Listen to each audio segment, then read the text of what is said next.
नमस्कार, one stop solution foods या चॅनलमध्ये आज आपण साबुदाणा खिचडी कशी बनवायची ते बघतोय। त्याचबरोबर खूप महत्त्वाच्या टिप्ससुद्धा आपण या व्हिडिओमध्ये बघणार आहोत, त्यामुळे व्हिडिओ शेवटपर्यंत नक्की बघा। चला तर मग लगेच आजच्या या व्हिडिओला सुरुवात करूया। साबुदाणा खिचडी बनवण्यासाठी इथे मी पाऊण वाटी साबुदाणा घेतलेला आहे। भिजल्यानंतर हा जास्त होतो, यापेक्षा जर तुम्हाला जास्त हवा असेल तर घेऊ शकता। आता यामध्ये साबुदाणा धुण्यासाठी पाणी ओतायचं आहे आणि 2 वेळा साबुदाणा स्वच्छ धुवून यातलं पाणी काढून घ्यायचं आहे। साबुदाणा स्वच्छ धुवून नितळून घेतल्यानंतर त्यामध्ये साबुदाणा भिजण्यासाठी पाणी ओतायचं आहे। तर जेवढा आपण साबुदाणा घेतला होता तेवढंच पाणी या ठिकाणी आपल्याला साबुदाणा भिजवण्यासाठी लागेल, किंवा साधारण साबुदाण्याच्या थोडंसं वर पाणी ओतायचं आहे, म्हणजे साबुदाणा व्यवस्थित भिजेल। व्हिडिओमध्ये दाखवते त्याप्रमाणे पाणी ओतायचं आहे, यापेक्षा कमी किंवा जास्त पाणी ओतायचं नाही। जास्त पाणी ओतलं तर साबुदाणा चिकट होतो आणि कमी पाणी ओतलं तर साबुदाणा हा जास्तच मोकळा होतो। आता हा झाकून भिजण्यासाठी ठेवायचा आहे, तर कमीत कमी 6 तास किंवा रात्रभर हा साबुदाणा भिजण्यासाठी ठेवायचा। तरी ते मी 6 ते 7 तास हा साबुदाणा भिजवून घेतलेला आहे आणि तुम्ही बघू शकता साबुदाणा छान असा भिजलेला आहे। आता साबुदाणा खिचडी बनवण्यासाठी आपल्याला शेंगाचं कूट लागेल। त्यासाठी शेंगदाणे बारीक गॅसवरती खमंग असे भाजून घ्यायचेत।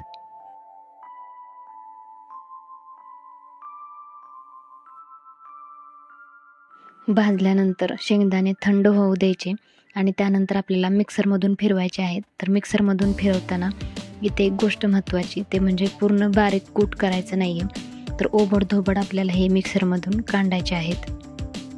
हे बघा, अशा पद्धतीने आपल्याला शेंगाचं कूट लागेल। असं शेंगाचं कूट टाकल्यामुळे साबुदाण्याच्या खिचडीला खूप छान टेस्ट येते। आता साबुदाणा खिचडी बनवण्यासाठी आपल्याला लागणार आहे एक मीडियम साईजचा बटाटा, तो अशा प्रकारे बारीक कट करून घेतला। त्याचबरोबर 2 हिरव्या मिरच्या अशा प्रकारे बारीक कट करून घेतल्या। हिरव्या मिरचीचं प्रमाण तुम्ही तुमच्या आवडीनुसार कमी जास्त करू शकता, किंवा याऐवजी लाल तिखटसुद्धा वापरू शकता। लाल तिखट वापरून सुद्धा साबुदाणा खिचडी मस्तच होते। आता खिचडी बनवायला सुरुवात करू। तर कढई गरम झाल्यावर 1.5 पळी मी तेल ओतलं, याऐवजी तुम्ही तुपाचा सुद्धा वापर करू शकता। आता तेल चांगलं कडक झाल्यावर पाव चमचे जिरे टाकू। जिरे उपवासाला चालत नसेल तर नाही टाकलं तरी चालेल। त्यानंतर बारीक कट केलेली हिरवी मिरची टाकू। मिरची तेलामध्ये परतल्यानंतर बारीक कट केलेला बटाटा टाकू।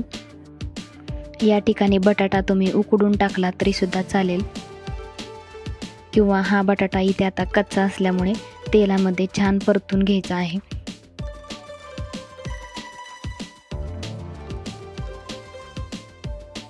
तर साधारण 2 मिनिट हा बटाटा मी तेलामध्ये परतून घेतला।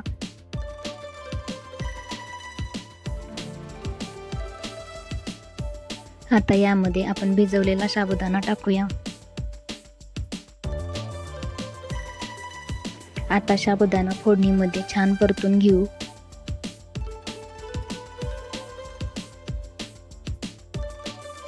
आणि परतून घेतल्यानंतर यावर झाकण ठेवायचे आणि 5 मिनिट शिजवून घ्यायचं आहे। आता साधारण 5 मिनिटानंतर साबुदाणा वाफरलेला आहे।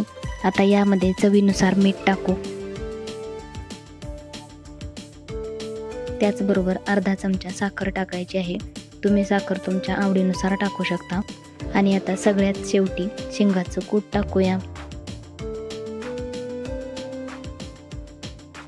आता हे सर्व साहित्य उलटण्याने छान मिक्स करून घेऊ। आणि छान मिक्स केल्यानंतर परत एकदा झाकून साबुदाणा छान असा वाफलून घेऊया।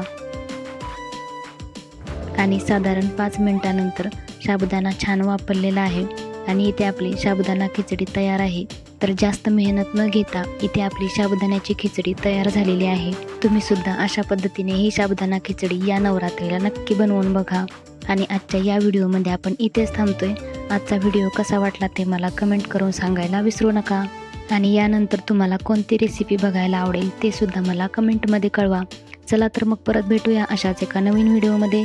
तोपर्यंत bye bye. Thanks for watching.